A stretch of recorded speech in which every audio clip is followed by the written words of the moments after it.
Hey guys, today I'm going to be going over 5 different business marketing strategies that are going to help your business gain more attention.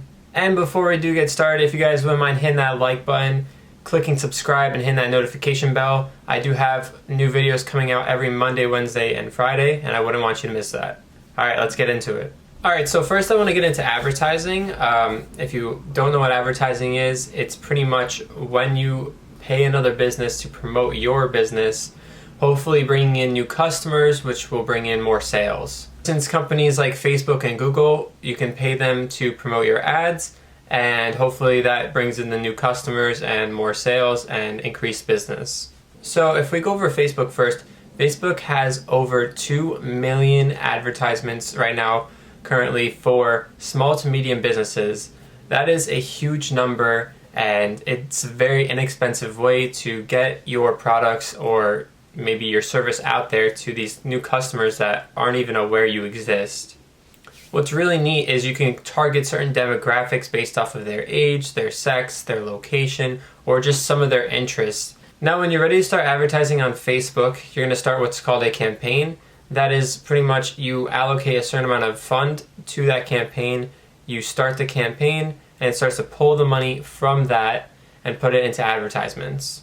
You can keep refilling that balance, but if you don't want it to, then you can let the campaign completely draw the amount you have left and then stop the campaign. Now, if we get into Google, we know they are the most popular search engine currently used today. They are the fastest. They handle over 40,000 searches per second. That is insane. And their results and their algorithm are amazing. They give you the best results possible in the least amount of time. Google has different forms of their advertisements. They range from having advertisements on YouTube to just having your relevant search show up in their Google search bar. Getting into the cost of these Google ads, they can range from all different amounts, but the average amount that is spent on a Google ad is around $10,000. Now that's pretty much for the average business. That's probably excluding high-end brands like Coca-Cola and Apple, stuff like that. But for the average company, you would look around $10,000. If you're a smaller brand or a company, you're looking to probably spend less, maybe around $1,000 to $5,000, but it really depends on the criteria of that ad you select. Both Facebook and Google do offer a lot of opportunity. I personally recommend Google. Even though it is a higher price, I think it has a farther reach with their YouTube search and Google search. It's just a better choice in my opinion. Now next I want to get into content marketing. What this is that you start to create content for your business that somehow can help promote the business and kind of get customers to remember you and also bring in new customers. And the process is by making this. Now when you make this content, you want to make sure that it is a good quality and that it is also relevant to the times and your business. If you have bad quality and unrelevant content, do not expect to see a lot of foot traffic going towards your business. Try and take a step back and reevaluate a new strategy. Doing a lot of research before you even start your content marketing is very important as well. You definitely don't want to just jump straight into it, and you want to do heavy and thorough research. And this is what's called SEO. SEO is known as search engine optimization. What it's used for is to track the traffic of the content, and you want to use that to help you create a strategy in order to gain those new customers. So getting into social media, this kind of ties into the content marketing space and also the advertisement space as well. We already know that social media is a giant beast. It is enormous and has a lot of potential for growing businesses and also existing businesses. Every business should try and have some kind of social media team. It's very important to engage with your current customers as well as the new incoming customers you're trying to gain.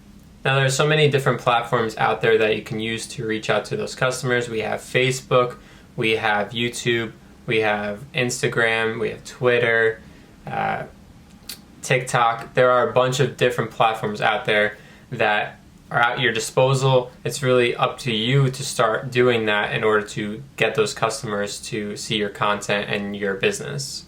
If you're going to go down this route, I do recommend that you at least are on 2 of the platforms that I listed. All of them is better, but at least start out with having 2, if not 3. And you probably already have some existing customers, So you want to make sure that you're keeping them up to date with your current trends in your business. All right, let's get into customer support.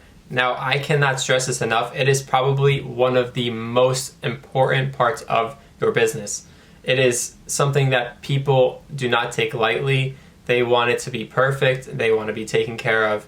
And this is an important part of your business to make sure it's very strong. Creating a strong customer support team is not an easy task anymore. You can't just have friendly customer support reps. You also need them to be very intuitive and very knowledgeable about these subjects. I recommend having a very thorough training plan for your new employees. That way they are completely filled in on any situations that may occur in the workplace. I also recommend trying to have 24/7 customer service support.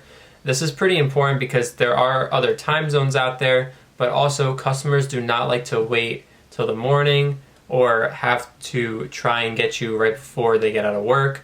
So having that full-time customer support is pretty important. Some of the different ways you can have service is using live chats, phone service, and also email support.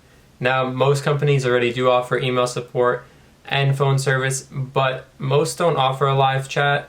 I think it's a really nice feature, and it goes the extra mile for those customers that want instant access to having service. Now, the last topic I want to go over is offering staff incentives. This is something every business should be doing already, but if you don't, here are some tips to help you out. Offering incentives like discounts, gym memberships, and vouchers for movies and restaurants are a great way to show your employees that you're happy with the work they're doing and to keep up the good work. You can also extend some of these incentives to friends and family discounts. That way you are not only including your employee, but you're including their friends and families, and that brings in new customers as well. By offering these incentives, you are giving your employees a happy atmosphere for which they want to keep coming back to and working for a long period of time. You can also give out those incentives once your employees go through training seminars, which you can do in order to make sure that the business is being promoted efficiently and correctly.